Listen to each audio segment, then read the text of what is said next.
GigSlutz, we've got the Howling here tonight, we've got Rev. Yep. And we've got Blackie. Top lads, go and have a little chat with them, and then after we've had a little chat, we're going to do a couple of acoustic numbers for all you lucky fucking people.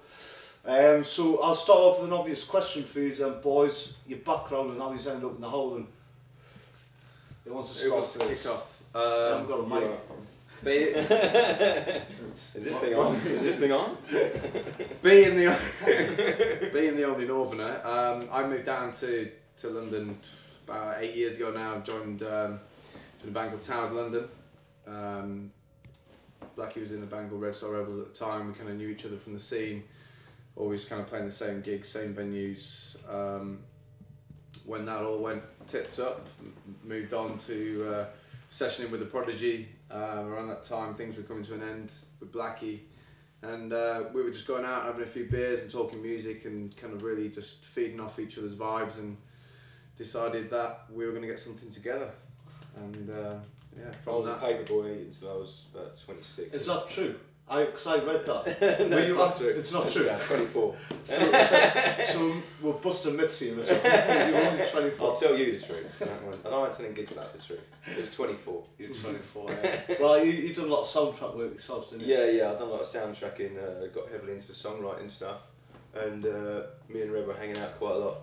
And we quickly realised that what one of us had, the other one didn't, and between the two of us we created a great band, which we have done. Yeah, two equals. we got two balls between each other.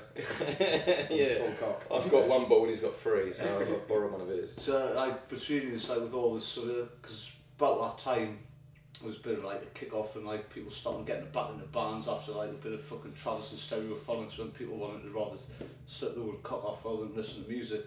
You must have had like some good stories to tell from like your days doing that and your days doing the fucking soundtracks. Who's got a particular rock and roll story that you like to tell? One in particular? Yeah, well, I've got many. I guess my most rock and roll. I was once kidnapped on the way back from a tour. We pulled into a petrol station, and a bunch of pikeys thought it'd be quite funny to nick our tour van because the driver had left it running because it was in the dead of winter. Didn't realise I was asleep, comatose in the back, and when he set off, I strangled him with my belt chain, and they pulled the van over, and I ran out into a residential housing area just in nothing but my pants and vest. And the bonnet, my bonnet, yeah. Raised the alarm pretty quickly, only to find the driver and the roadie running around the corner, like frantically sweating because the van had been nicked, and all was well. Well, you will play gigs in Barnsley. I've done a prison tour. We've done a prison tour with my old band, and really? yeah, because of my security checks, I wasn't actually allowed into a prison. So one of them I wasn't allowed to do. But we've done three, but I wasn't allowed to do one of them because my security check. I won't say what I have. Fucking stuck me. I've done a prison tour. I like Johnny Cash. Johnny Gash. Johnny Cash. I don't get the fucking old Johnny Cash thing. Do you know what I mean? But anyway, Yeah. no. But God I rest guess his soul. he's what? Is he God dead? rest his soul. Is he dead? Is he dead? Is that true? Yeah, he is. You heard it here first. He's dead. He dies tonight. We've all got motives. But you seem like a lot more from where he's been to where he's are now. A lot more like he's been through the sort of thing. He's now know where he's going, what he's sort of do. You seem like a lot more head screwed on. This is about music now for us. Yeah. Like less of the like let's get fucked and start like punching people on stage. Yeah. Less about the like let's have them fucking all the drugs, all the birds, all the fucking shoots and all that. Although he's still got that, you seem a lot more like It's I mean the tension has definitely shifted to trying to create something now that is lasting and that is musically credible. The songs stand up. I'm going to play a couple of acoustic tunes for you in a bit. It's more about writing and more about being just We've already played it. Just being in a band that we all like to get fucked together. We all like to have a party. You know, we're very much about that. but not before we go on stage. But not before we go on stage. No. And you know, we have a strict work ethic in this band. I mean, we're in the studio 4 or 5 times a week. Yeah. And we're constantly creating. We just got to that stage now where we're creative minds, and we need to keep rolling, keep banging it out. And you know, with hard work comes hard partying. But you got to put the hard work in before you can party hard and actually be worth. It'd be worth it, and it's much more important for us now to spend a day holed up in the studio and then deserve to go out and have a few beers. It's not like going out celebrating being in a band if you haven't got a fucking record to put out. Yeah, if you haven't got anything to celebrate. Yeah. So like that, lead into like the sound that you've got. It's like the bands that you've written before, and like it wasn't sort of one way street, but it was very much as it was. But now you've got like the synths in, you've got beats in, and all that lines. I mean, if you want to tell people about the sort of what you do now, well, basically what we do. Me and Rev went to watch quite a lot of DJ stuff, and we watch stuff like Chasing Status and things like that. Are you going to watch me tonight? Yeah. All the decent stuff. Chasing Status, you. Yeah. That's about it. And we noticed that the sound was immense. The sound was brilliant, but and the crowd were loving it. But there was no sort of idols. You couldn't idolise the people up there, and there was a gap in the market for having that great sound and having these beats and synths with having 5 guys you can idolise and having your lead guitarist and having your lead singer who are fantastic. But you can still strip it down though. Yeah, you still strip it down. The songs are there, strip it down, which we can do, but we noticed was that what made you think I'm going to, like, because there's a gap in the market, or was it a case of like influences that you were influences? Sort of, so I mean, like you were doing a lot of stuff with the Prodigy, as you say, like I mean, like DJing and all that, and like you obviously came across a lot of like fucking beats and all that. Which it was stuff we was into, stuff we was going there because we liked it. And it's before we even had the idea of the band. We was liking it, and we both of us were saying there's a gap here. There's like we just noticed something. What we love. Do you know what I mean? We just noticed something that we're, you know, it was very much before in the band. We were kind of very closed-minded, and it was all about the kind of the rock scene at that time. And we just hit upon something that we were both into, experimenting with music. I mean, especially with Blackie doing his soundtracking, it was bringing a whole different areas of. Let's put synths in here, or let's try programming this beat and have the drummer play along to this beat and just make the whole thing sonically sound bigger and bring all those elements in. And it's been a bit of a head fuck, but we got there, and we knew what we wanted to sound like, and it's been a lot of hard work on creating that happy medium between the two, because we still are a balls out rock and roll band, and if it ever shut down, we'd still carry on. Punk. But it's we're not afraid to kind of experiment and add those things, and then we're also not afraid to strip it all back and just play acoustically. Yeah, it's just going to. I've seen like you've done like a couple of dates with Uriah Heep. And stuff like that. And like when I've seen like you've done them, I thought, what the fuck must have their crowd thought of you? I broke someone's nose at that tour, but not meaning to. I punched the mic out, and it caught this guy and just busted his nose, and it cost us a t-shirt. Could you see the crowd at Uriah Heep and think they look like the extras of Cocoon too? Do you know what I mean? They're so old. What the fuck are they? They were into it though, man. They were getting into it. I mean, it was an older crowd, and the way that show came about. The way those shows came about was a promoter approached us and said, you know, we want something fresh, we want something a little bit different, something a bit new. You're kind of the only guys that we can think of. Will you do it? And at that stage, we're road testing tunes, playing decent venues, was already booked, decent sound, and we'll go along. But we walked in there. It was the average age of fucking 50, man, and I was watching. You have a lot of time to kind of watch what the audience reaction was, and there's this one guy just sat there, and he stood there, and he was just not looking. And then as he looked, I knew there's this one point where Blackie throws the mic normally at me when they're coming with the solo, and just saw the mic go, and this guy just looked up just as it just went bosh. And I think we both ended up to the front of the stage spitting around it. And then we had to change a piss bottle for him, didn't we? We busted into Uriah Heep's dressing room on the last night of the tour to say thanks to them, and caught the keyboard player and his wife fronts, and the lead singer toweling himself down, and we're like, alright boys, one day lads, you'll get there one day. Yeah, I know. If you stick on a boys, you get your own pants roadie if you've been going that long. But he must have sort of locked himself away for a while as well, like getting it all as it is, because it must be difficult coming from where he's coming to like the sound that he's got now, to be able to come out and just give it 6-0. Like it's a new sound for you, isn't it? Yeah, it was a craft. Well, basically, again, we knew that we could put out a rock album or a punk album within about 2 months. We had a load of tunes. It's so easy, fucking Fish bash play, go up in the chorus, come back down. It's easy, and we didn't want to do that for ourselves really. We wanted to be a bit more creative with it, but it had to be in an area that we both love. So we would go, like I say, we'd go to festivals, we'd watch Pendulum, and then go and watch Velvet Revolver or something, and get off on the same with them. And because we had them loves, we wanted to like entwine them into one. Alright, and I'll give you one then. You ideal festival. If you had to have like obviously the Howling will be on there. Your 3 headline acts apart from the Howling, who would you have? 3 headline acts with us. Prodigy, Definitely, yeah. I'll probably have Kasabian actually. Yeah, I like Kasabian. And Jimmy No. Crocodile shoes. He's Fuck late. off, you've got the crocodile shoes on there. Now look at your dirty shoes. Where are your Cuban Hills? You can't have mine. So what's going to come next? And he's in the studios, he's recording. I think that guy rumours that's going to be a single coming out. It's going to be. We've got a load of tunes basically, and we're happy with 6, and it's just basically picking them for the right album now. We've got the album ready. We want to pick the right ones, see where they fit. So we don't really know exactly. We've been working with a guy called Dan Weller. He's amazing. He's done Enter Shikari's new record, Young Guns, and Young Guns as well. So he kind of picked up on us quite early on before those albums were released, and we did a track called Dance to the Skeletons with him, which was a mad session. It was like whenever he could fit us in. So it was like we were recording from 8 in the evening till 5 in the morning, like just on Red Bulls. On Red Bulls and whatnot. Just Red Bulls. Yeah. Just racking just on Red Bulls. and rolling.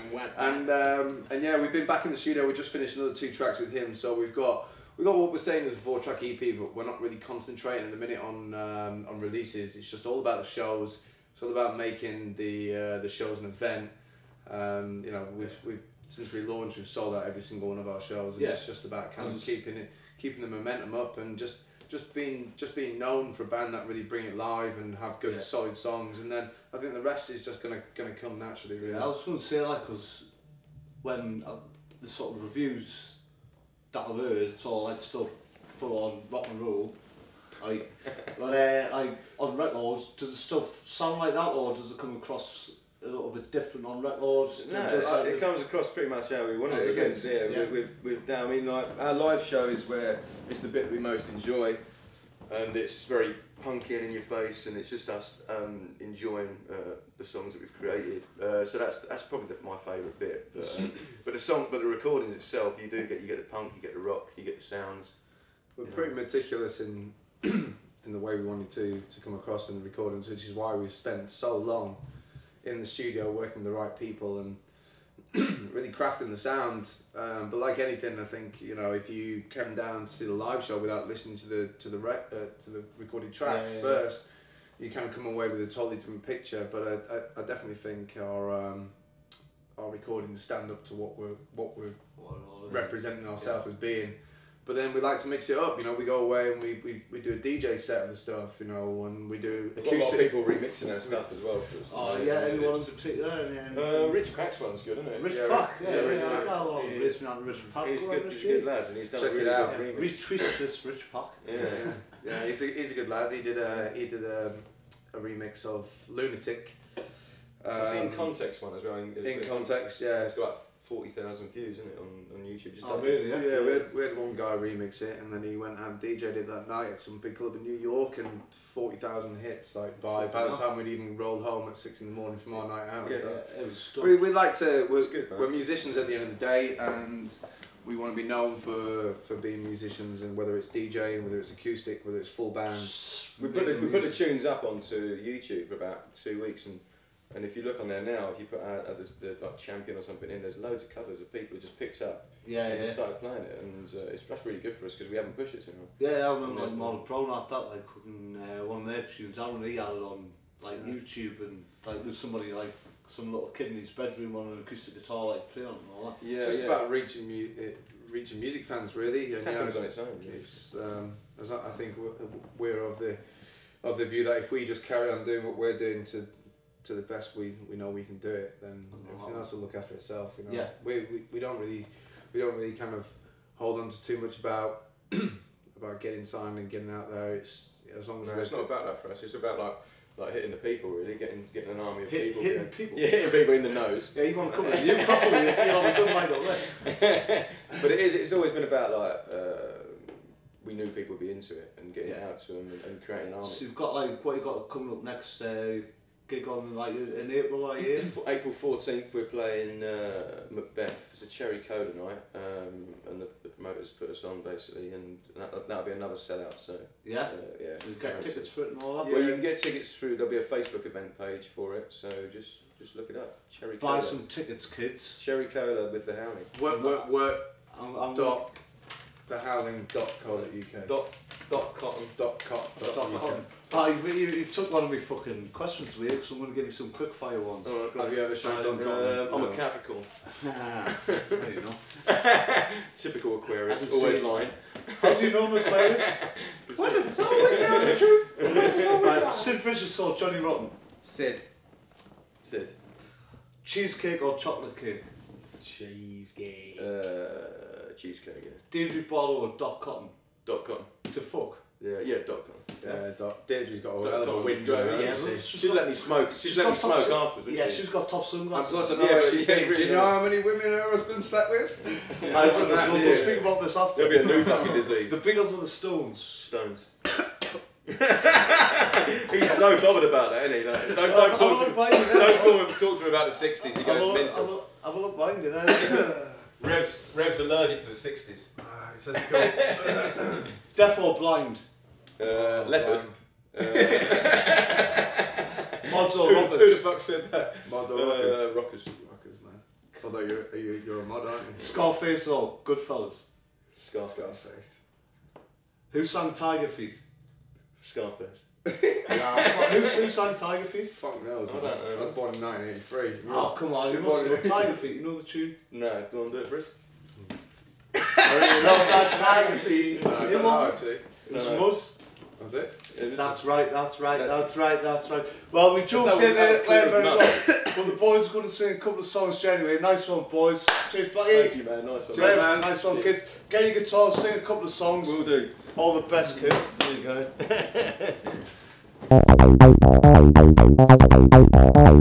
I've got Rev and I've got Blackie from the Howling. Tune, boys. Woo!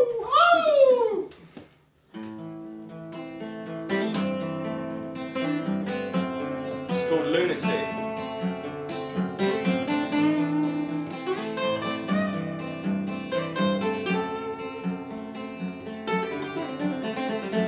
I knew right away I'm not the same as all of you, and I don't fit in, but I didn't think I ever would. I'm not right in the head.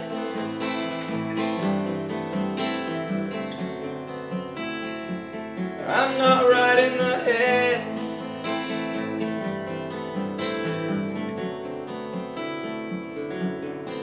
Because I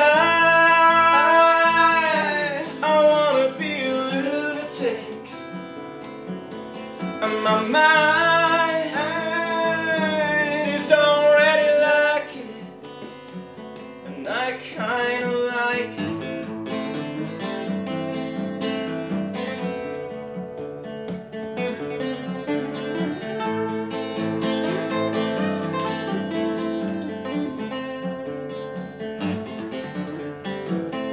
They think I'm crazy, 'cause I'm happy when I'm sad.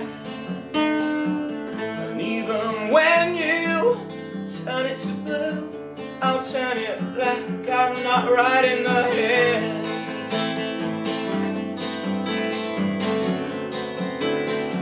I'm not right in the head.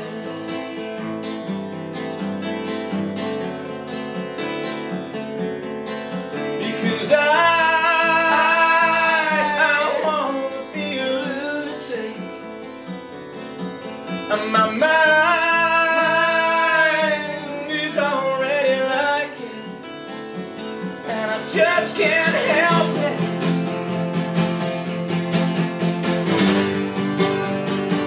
And I just can't help it. I think I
Turning into a maniac, chasing the feeling from that first time. Am I just an ecstasy? You can't feel that same ecstasy. It don't matter how hard I try. I can't beat the buzz I got from the first time when it shook right through till my skeleton while the pile of bones. It's once in a lifetime when it shakes right through to your skeleton and the pile of bones.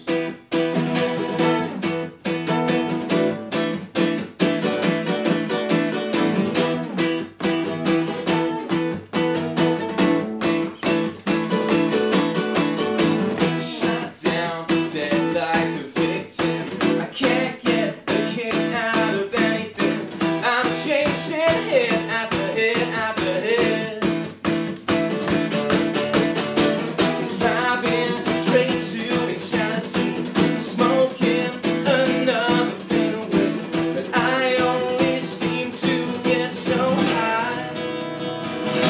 I can't beat the buzz I got from the first time when it shook right till my skeleton while the pile of bones. It's once in a lifetime when it shakes right till my skeleton and the pile of bones. Pile of bones. Pile of bones. Pile of bones. Pile of bones. Yeah.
Thank you for that. Rounded it.